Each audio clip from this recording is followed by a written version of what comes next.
हमारे साथ प्रवीण मौजूद है, काफी देर से अपनी बारी का इंतजार कर रहे हैं। प्रवीण, राहुल गांधी के जो कुछ हुआ लंदन दौरे को लेकर, उसके बाद जिस तरह की कंट्रोवर्सी देश में खड़ी हुई, उसमें कितनी ऐसी बातें थी जहां आपको लगा कि विपक्ष को आसान मुद्दा राहुल गांधी ने दे दिया, या राहुल गांधी के लिए बोलना जरूरी था क्योंकि उनको वाकई में हिंदुस्तान में बोलने का मौका नहीं मिलता?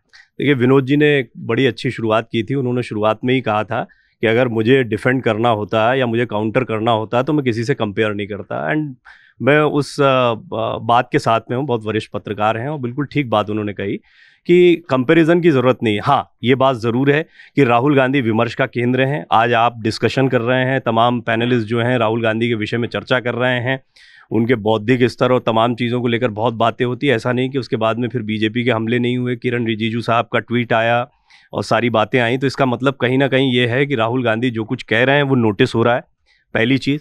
दूसरी चीज़, वो क्या, ये सब तो हिंदुस्तान में भी कहते रहे ना, बाहर जाके बोलने की क्या जरूरत थी? आपको याद होगा किसी वरिष्ठ व्यक्ति ने उनसे पूछा भी प्रेस कॉन्फ्रेंस में कि भाई आपकी दादी जी आई थी और उन्होंने कुछ कहा, उन्होंने विदेश में आगे कि मैं आलोचना नहीं करना चाहती हूँ, वो भी तो एक तरीका हो सकता था। उन्होंने बाकायदा जो कहा था वो स्टेटमेंट ये था कि मैं आपका शुभचिंतक हूँ, आपकी दादी को बड़ी बहन मानता था और मैं आपको शुभचिंतक होने के नाते सलाह दूंगा कि उन्होंने मोरारजी देसाई के बारे में जब प्रश्न किया गया था तो कहा था कि अपने देश के आंतरिक विषयों पर मैं अंतर्राष्ट्रीय मंच पर कुछ भी नहीं कहूंगी, और राहुल गांधी को यह सलाह दी गई। मैं इस बात से बिल्कुल इत्तेफाक रखता हूं कि राहुल गांधी कहाँ बोल रहे हैं से ज़्यादा महत्वपूर्ण है कि वो क्या बोल रहे हैं। वो चाहे देश में बोल रहे हो चाहे देश के बाहर बोल रहे हो। अब हम अंतर्राष्ट्रीय मंच की बात करते हैं तो निश्चित तौर पर यह आलोचना का केंद्र बन जाता है। ऐसा नहीं है कि राहुल गांधी को बोलने का मौका यहाँ पर नहीं मिला। भारत जोड़ो यात्रा के दौरान जितना भी कवरेज हुआ आपने देखा कि उसमें उनको सारी संभावनाएं मिली, वो जो कुछ बोल सकते थे वो बोला। कश्मीर का जिक्र शुभ्रांश जी कर रहे थे, उसी कश्मीर में उन्होंने लाल चौक पर जाकर तिरंगा फहराया।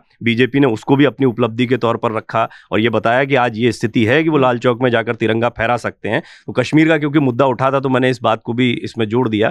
कुल मिलाकर ये है कि राहुल गांधी जो हैं उनको ये कहा जाए कि वो बिल्कुल ही खत्म होते जा रहे हैं या पहले से खराब हो गए, तो मैं इस बात से इत्तेफाक नहीं रखता। मुझे लगता है कि पहले से ज़्यादा विमर्श का केंद्र वो बने हैं और राहुल गांधी को कुछ चीज़ों पर मौन धारण करना चाहिए। ये बात भी सही है। उनका जो आगे बढ़ना है, सीखना है, वो लगातार सतत जारी है और वो जो ट्रैक्शन उन्होंने भारत जोड़ो यात्रा से बनाया, जनता के बीच जो लोकप्रियता थोड़ी हासिल की है, मुझे लगता है उस पटरी से उनको उतरना नहीं चाहिए और वो जहां अवॉइड कर सकते हैं वहां पर उनको अवॉइड करना चाहिए।